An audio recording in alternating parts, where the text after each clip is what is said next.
Baik, bismillahirrahmanirrahim. Assalamualaikum warahmatullahi wabarakatuh. Waalaikumsalam warahmatullahi wabarakatuh. Teman-teman mahasiswa sekalian, alhamdulillah, wassalatu wassalamu ala rasulillah. Pada siang hari ini kita dapat bertatap muka kembali pada mata kuliah metodologi penelitian kualitatif ya, pada semester ini. Sebelum memulai pembelajaran, Bapak ingin mengabsen terlebih dahulu kehadiran teman-teman pada tatap muka kali ini. Aska Aziza sakit ya. Sylvia Octaviana, Siti Fadilatul Musyawarah, Ikmayanti, Andi Purnomo, Ezra Azhari, Ardita Safira, Wianda Rahman, Salma Dini Sabita, Salsabila Azizah Az-Zahra, Paurisha Genial Fatwa, Naswa Almira Dewi, Nur Faiza Afifah Putri, Salisa Khairani, Salwa Sami Akila, Zahara Mita Alifia, betul ya? RV namanya ya, Alifia Gunarni. Baik, 16 ya jumlahnya ya teman-teman ya. Tidak ada tambahan ya. Yang dari pindahan dari prodi lain itu nggak jadi ya? Nggak jadi ya. Baik, tadi yang apa namanya? Topik kita tinjauan pustaka ya. Tinjauan pustaka. Tapi teman kita siapa? Aska ya yang ada urusan ya? Iya. Baik. Teman-teman sekalian, kita pada pertemuan kali ini tinjauan pustaka atau kajian pustaka ya. Sebelumnya mungkin teman-teman sudah lelah tadi pagi beraktivitas, ada yang piket, mengajar dan lain sebagainya. Mungkin kita refresh sebentar ya. Boleh berdiri semua dulu ya terlebih dahulu. Agar namanya otot-otot kita tidak terlalu kencang ya, seperti itu. Boleh ya, perhatikan fokus ya ke depan ya. Gajah besar ya. Gajah besar. Semut kecil ya.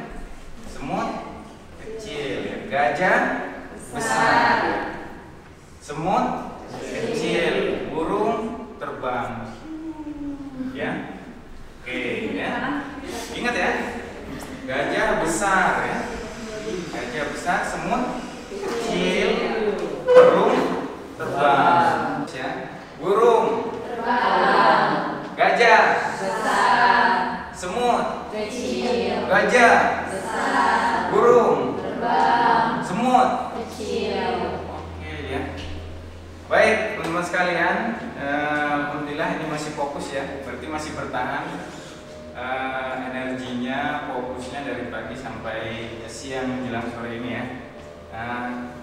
Tadi sudah kita coba 3 permainan ya, 3 fokus ya. Kalau kita tambah lebih banyak lagi nanti tambah pusing ya, malah pusing ya.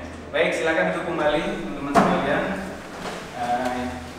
Kita akan mulai pembelajaran kali ini ya. Tinjauan pustaka ya. Sebagaimana dalam pertemuan sebelumnya, metodologi penelitian kualitatif kita metrik ya, atau metopen ya, metrik boleh, metopen boleh, kualitatif. Jadi disingkat itu kadang metrik, kadang metopen ya, sama saja. Nanti kita fokus kepada penelitian kualitatif. Penelitian kualitatif itu ada beberapa perbedaan dengan penelitian kuantitatif tentunya. Nah, saat ini kita sampai pada materi tinjauan pustaka. Mengapa kita harus melakukan tinjauan pustaka? Mengapa kita harus mengkaji bahan pustaka? Karena emang kajian pustaka ini adalah dasar dari sebuah penelitian. Nah, ini masalah pokok atau pokok masalah inti ya dari sebuah tema atau judul penelitian kita itu harus kita pahami betul. Maka untuk itulah kita membaca, kalau saya sampaikan, makalah saja itu minimal 10 referensi. Apalagi kita mau menulis sebuah penelitian yang hasilnya nanti adalah skripsi kita sendiri, ya kan? Maka itu bisa sampai 50 minimal referensinya. Maka kita harus membaca. Nah, manfaat kajian pustaka bisa kita ketahui ya. Jadi mengetahui permasalahan yang dipilih ya belum pernah diteliti orang terdahulu. Jadi, maksudnya itu bagiannya ya. Pokoknya manajemen sarana prasarana ya di pondok pesantren itu sudah banyak mengkaji. Tapi kita apanya dulu ya lebih detail lagi ya. Maka nanti dilihat kalau di penelitian kuantitatif lihat variabelnya. Kalau dia variabelnya 2, kita variabelnya 4 namanya. Ya, kalau di penelitian kualitatif namanya dia kita itu di sana punya dia hanya rumusan masalahnya ada 2 saja, kita rumusan masalahnya ada 4. Nah, itu sudah berbeda ya, seperti itu ya. Tapi hanya bagian tertentu dan belum seluruhnya tuntas. Maka tadi itu bisa kita lihat dari beberapa hal, dari judulnya, kemudian kita lihat rumusan masalahnya, kemudian bisa kita lihat kajian teori di bab 2-nya dia. Baik. Nah, teman-teman sekalian, banyak cara mengkaji bahan pustaka. Untuk memudahkannya bagaimana? Ya banyak cara. Ya salah satunya cara seperti yang berikut ini, ya. Jadi bisa identifikasi terhadap variabel atau kata kunci yang akan kita teliti di judul kita itu ya. Namanya tadi contoh manajemen sarana prasarana dalam pondok pesantren An-Nur dan Majil Abad. Berarti kan ada manajemen sarana prasarana, kemudian pondok pesantren. Itu kita cari seperti itu. Ya. Atau pokok masalah yang ada dalam judul atau rumusan masalah. Kemudian bisa juga siapkan kartu-kartu yang terbuat dari karton manila yang berwarna-warni, biasanya berukuran sekitar 10 sampai 15 cm atau sesuaikanlah dengan keinginannya. Setiap warna disesuaikan dengan variabel yang akan dicarikan landasan teorinya. Makanya tadi manajemen sarana prasarana kita buat warnanya kuning. Baik. Setelah kita merasa puas, oh saya sudah mendownload 30 tentang manajemen sarana prasarana, buku nih, bentuknya buku. Ya baik PDF maupun pokoknya PDF-nya 20, 10-nya buku cetaknya kita punya. Ya kan? Kemudian kita 20 referensi artikel tentang manajemen sarana prasarana. Nah, ini contoh. Ya, ini contoh. Ya, teman-teman. Manajemen sumber daya manusia dalam pondok pesantren. Ya. Ini saya buat bagian A manajemen, bagian B sumber daya manusia, bagian C-nya pondok pesantren. Ya, ini yang sudah saya kaji satu sumber saja. Ini baru satu sumber. Ya, dari artikel jurnal. Kemudian dibaca, dianalisis, dilihat variabelnya. Berarti kan manajemen sarana prasarana A-nya. Kemudian bisa yang kata satunya pondok pesantren ya, seperti itu. Nah, kemudian dilihat variabelnya seperti ini. Umumnya satu di situ apa? Kemudian ada lagi subnya lagi di situ, ya seperti ini. Ya kan? Ini kan berarti manajemen sumber daya manusia.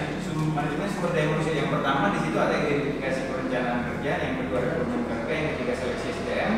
Nah, seleksi SDM itu dia ada lagi subnya. Yang ketiga itu punya performance, kualifikasi, bakat, pembawaan, motivasi, penyesuaian. Kita coba pakai keras-keras kecil. Ada yang sudah selesai? Satu variabel atau satu pokok masalah manajemen sarana prasarananya, pondok pesantrennya. Jadi ada dua ya. Tadi bagian A itu berarti dia variabelnya manajemen sarana prasarananya. Bagian B-nya kata satunya pondok pesantren. Nah, itu tinggal masukkan ke situ sub variabelnya. Ya. Yang hijau ya. bisa dilanjut nanti. Ini kalau boleh pakai ini. Apa itu dong? Menulis tugas akhir, dan ini sangat penting cara-cara ini salah satu cara. Jangan yang langsung ngetik, tapi yang manual ya. Jadi kita mulai dari yang manual. Ada yang sudah selesai dua-duanya, dua variabel itu? Variabel manajemen sarana prasarana dan pondok pesantrennya. Di poin 4 ini, di variabel 4 ini ada subnya lagi. Seperti itu. Kemudian yang kelima motivasi, ada subnya lagi, sub variabelnya kebutuhan fisiologis, kebutuhan akan keamanan, kebutuhan sosial, kebutuhan esteem, kebutuhan untuk aktualisasi diri. Kemudian variabel ke-6 komitmen kerja, yang ke-7 proposal kerja. Nah, proposal kerja ini ada mengenai distribusi pekerjaan. Ya, biar lebih jelas dibacakan hasil kajian pustakanya, kajian tinjauan pustakanya, kajian manajemen sarana prasarana dalam pondok pesantren. Manajemen sarana dan prasarana dalam pondok pesantren. Yang pertama itu anak kayak antum manajemen itu nggak ada variabelnya, cuma manajemen doang. Terus yang kedua sarana dan prasarana. Sarana dan prasarananya variabelnya ada perencanaan sarana dan prasarana, pendidikan, terus ada pengadaan sarana dan prasarana, terus ada penginventarisasian sarana dan prasarana, terus pemeliharaan sarana dan prasarana, dan penghapusan sarana dan prasarana. Terus itunya apa, dibuat warnanya itu warna apa itu? Yang kuning ya. Oh, berarti nanti ketika mencari literasi yang lain ya, yang berbeda, itu juga warna kuning. Nanti bisa kalau kita punya di kamar itu styrofoam ya, bisa kita tempel ya, kita pin gitu ya, atau kita jepit tadi pakai itu. Nama format pesantren masa depan. Oke, itu ya. Berarti alhamdulillah sudah mendapatkan satu, ini baru mengkaji satu literasi. Nanti namanya satu inilah pustaka ya, satu bahan pustaka. Belum lagi nanti yang lainnya. Oke. Coba itu Wiyanda sudah itu dapat. Sudah. Yang pertama coba dibacakan. Boleh kalau mau berdiri biar kelihatan sama abang kita yang lagi syuting ya.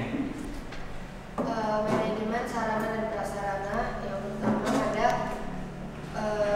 sama manajemen, terus ada yang A judul besarnya proses manajemen sarana prasarana, subbabnya perencanaan sarana dan prasarana, pengadaan sarana dan prasarana, yang ketiga pendistribusian, dan keempat inventarisasi, yang kelima penggunaan, yang keenam pengawasan, yang ketujuh penghapusan sarana dan prasarana.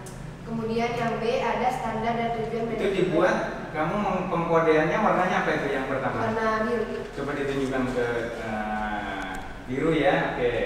Yang itu pengkodean yang variabel satunya Warna kuning. Oke, coba dibacakan apa saja itu? Pondok pesantren. Yang pertama ada sejarah pondok pesantren. Yang kedua ada unsur dominan pesantren. Yang ketiga pesantren dan pemberdayaan masyarakat. Yang keempat kekuatan potensial pesantren.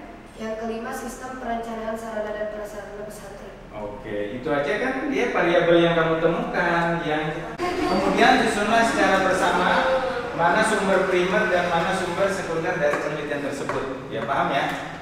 Itu. Jadi permasalahan pokok di artikel itu dengan judul ini. Ini judulnya ini, ya. Program penguatan karakter musyrik di Pondok Pesantren Modern. Bisa dibuka di sini, di ini. Atau diketik judulnya di HP-nya, boleh langsung dicari. Ini boleh. Aduh, ini nggak kompak nih. Coba. Agak ini boleh ya.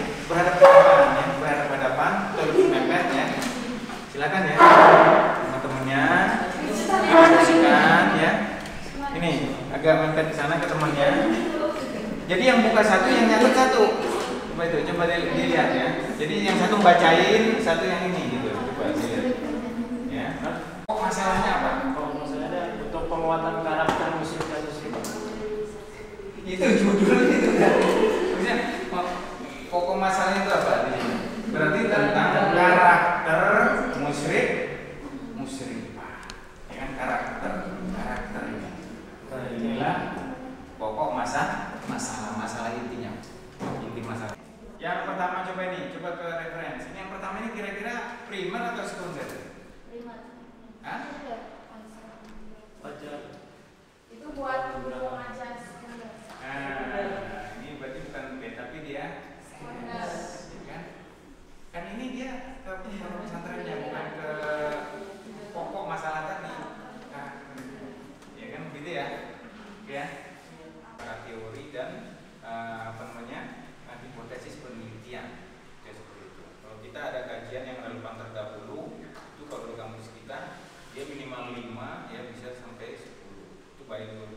televisi maupun berupa artikel jurnal yang relevan.